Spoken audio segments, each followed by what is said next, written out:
écoutez KTO Radio, il est 7h.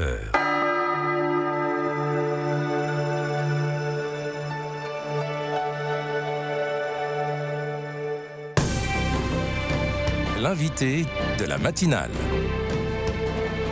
KTO Radio. Le 27 janvier 1945, les troupes soviétiques libéraient le camp de concentration et d'extermination d'Auschwitz-Birkenau. 1,1 million de juifs principalement y ont trouvé la mort sous le joug de l'Allemagne nazie. On commémore donc en ce lundi les 80 ans de cette libération, un moyen de ne pas oublier l'innommable et de faire vivre cette mémoire auprès des jeunes générations aujourd'hui et demain. C'est d'ailleurs l'une des missions en substance de notre invité ce matin, Alban Perrin. Bonjour. Bonjour. Merci beaucoup d'être avec nous. Vous êtes historien, coordinateur de la formation au mémorial de la Shoah et vous avez participé à la publication d'un livre paru la semaine dernière, je crois, au Seuil, Ce que j'ai vu à Auschwitz, les cahiers d'Alter. C'est un témoignage exclusif d'un survivant juif d'Auschwitz et notamment du Sonderkommando. On en reparlera plus tard. Tout d'abord, Alban Perrin, pourquoi ce 80e anniversaire est une commémoration importante ? C'est une commémoration importante parce qu'il y a 80 années, très exactement, les premières troupes soviétiques arrivaient à Auschwitz. Auschwitz qui était alors un lieu vide, pour l'essentiel un lieu vide, puisque seuls quelques milliers de prisonnières et de prisonniers avaient été abandonnés sur place par les SS parce qu'ils étaient incapables de marcher. Parmi eux notamment Primo Levi, qui racontera l'arrivée de ces prisonniers de guerre soviétiques à Auschwitz. Et donc aujourd'hui, depuis 2005, les Nations Unies ont décidé d'instaurer chaque 27 janvier une journée internationale dédiée à la mémoire des victimes de l'Holocauste et à la prévention des crimes contre l'humanité.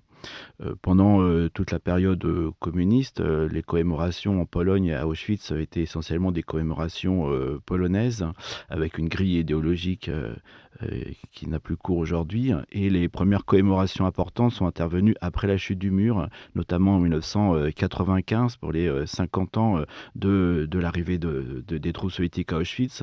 Et déjà, 95 est un moment un peu paradoxal, puisque à la fois on essayait de transmettre ce message qui était plus jamais ça. Or, quelques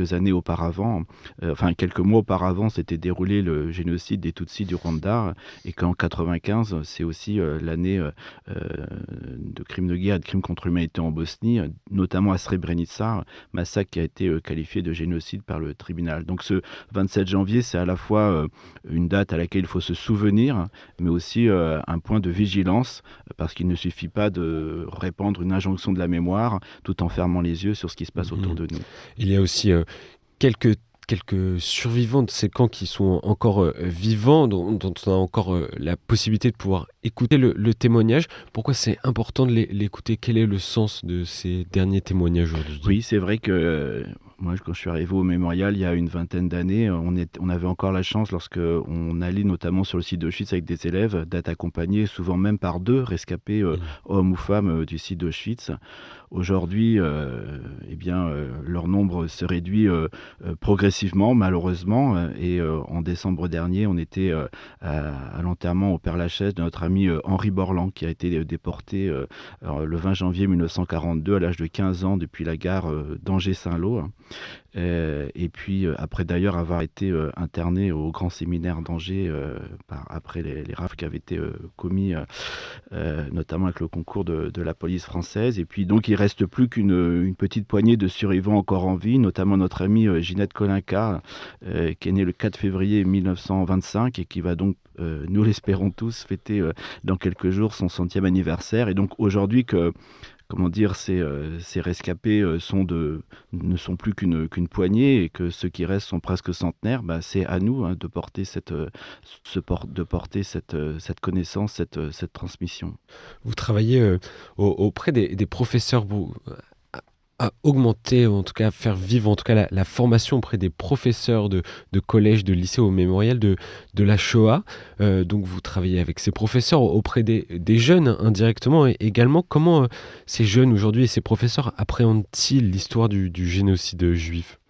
Alors les professeurs, abordent, je crois, de manière de plus en plus précise et l'histoire du génocide. Nous, notre travail au mémorial, au service des formations, c'est vraiment de mettre en contact les professeurs du secondaire avec des chercheurs, des spécialistes, avec un champ de recherche qui se renforce, énormément de publications, et donc des professeurs qui ont beaucoup d'appétence à mettre à jour leurs connaissances. Et puis on voit que le temps passant, finalement l'intérêt des élèves ne se dément pas. Ok.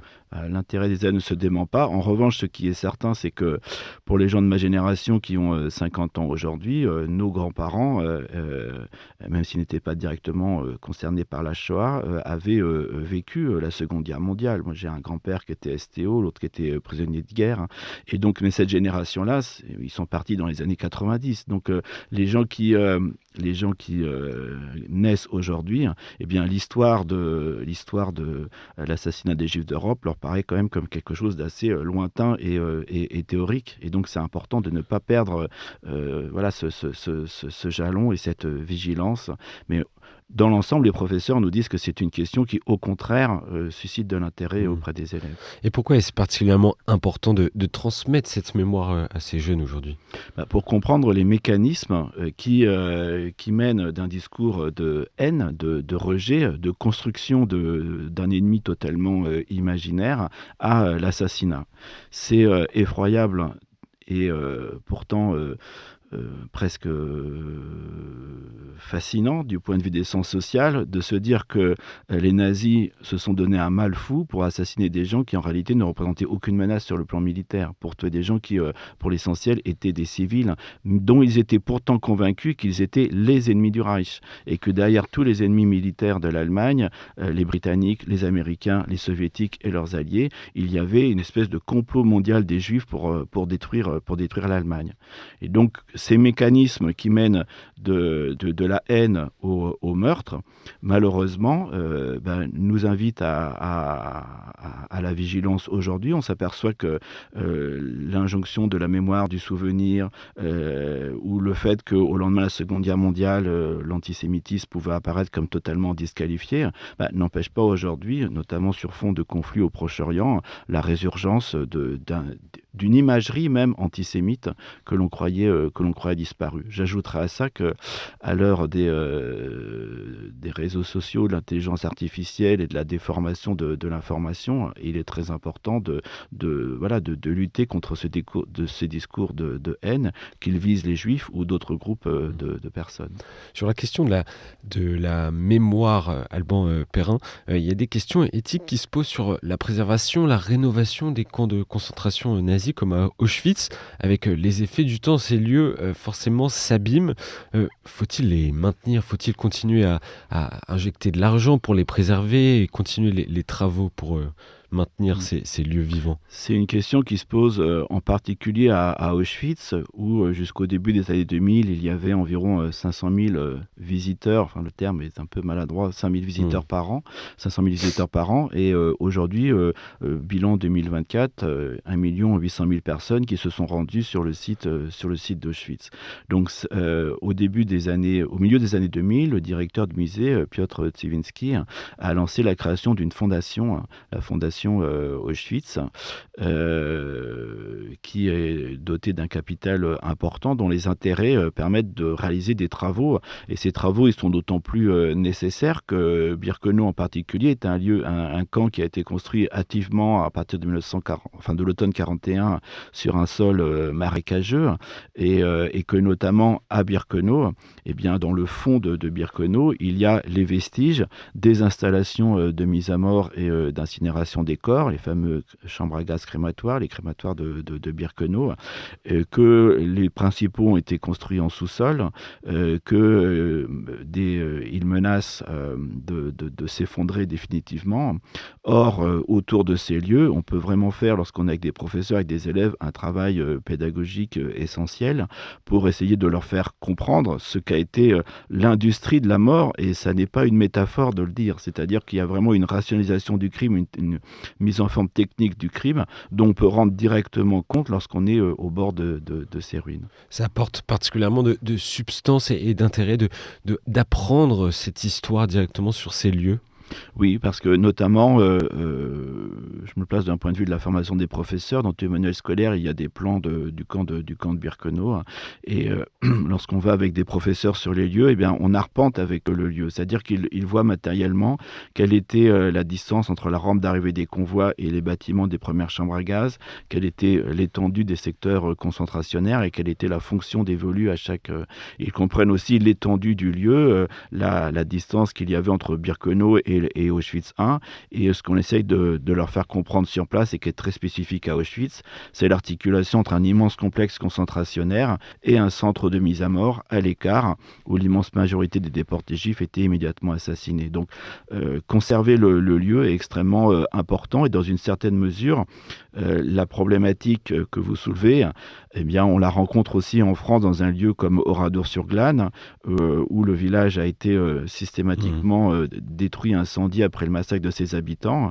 Et la question se pose de jusqu'à quel point peut-on intervenir sur ces ruines sans reconstruire, mais pour éviter que ces ruines ne s'effacent définitivement. Et un dernier mot pour conclure cette interview. Alban Perrin, je voulais revenir sur l'apparition du livre Ce que j'ai vu à Auschwitz, les cahiers d'Alter aux éditions du Seuil. C'est vous qui avez traduit les mots de ce survivant juif après que son fils ait décidé il y a peu de temps de les publier, après les avoir découverts. Expliquez-nous en quelques mots l'histoire et le témoignage d'Alter Finsberger. Alter Fanzilberg, ce sont des témoignages, des cahiers que effectivement nous avons traduits, mon épouse Patricia qui est polonaise et moi. Alter Fanzilberg avait au lendemain de la guerre, après être rentré en France d'où il avait été déporté dans le premier convoi, écrit son témoignage sur des cahiers qu'il espérait publier ou transmettre à la commission d'enquête polonaise qui l'avait interrogé en avril 1945 à Cracovie. Et puis il a ensuite conservé ces cahiers dans une boîte à chaussures qui les a suivis d'appartement en appartement. Et puis au moment des commémorations, il y a 20 ans du 60e anniversaire de l'entrée des troupes soviétiques à Auschwitz et de l'ouverture des camps, son fils s'est décidé à sortir cette boîte et à ouvrir la ficelle qu'il a fermée depuis des décennies. Il a découvert des cahiers en polonais qu'il était incapable de lire et de comprendre, et donc il les a apportés au mémorial de la Shoah. Et au mémorial de la Shoah, j'ai appris le polonais lorsque j'étais chargé de cours pour Sciences Po Bordeaux à Katowice, et donc on a entamé avec Patricia la traduction de ces cahiers, et on a eu la chance d'être mis en contact avec les éditions du Seuil, qui ont compris l'importance de ce document, puisque Alter Fanzilberg était membre du Sonderkommando, c'est-à-dire ce groupe de détenus essentiellement juifs qui devaient extraire les corps des chambres à gaz et les incinérer soit dans des fosses, soit dans les fours crématoires. Donc c'est vraiment un témoignage tout à fait exceptionnel parce qu'il y a évidemment extrêmement peu de témoignages de membres du Sonderkommando puisqu'ils étaient systématiquement assassinés en tant que témoins directs du crime perpétré dans les chambres à gaz. Et donc la mémoire continue sur l'histoire des camps de concentration et du génocide juif. L'histoire continue à travers également ces témoignages que vous avez pu refaire vivre. Merci beaucoup Alban Perrin d'avoir été avec nous ce matin sur KTO Radio. Donc le livre est à découvrir, je le rappelle, Ce que j'ai vu à Auschwitz, les cahiers d'Alter aux éditions du Seuil. Il vient de sortir il y a quelques jours. Et je rappelle que vous, de votre côté, vous êtes donc historien et coordinateur de la formation au mémorial de la Shoah. Merci beaucoup d'avoir été avec nous en cette journée particulière. C'est moi qui vous remercie de votre invitation.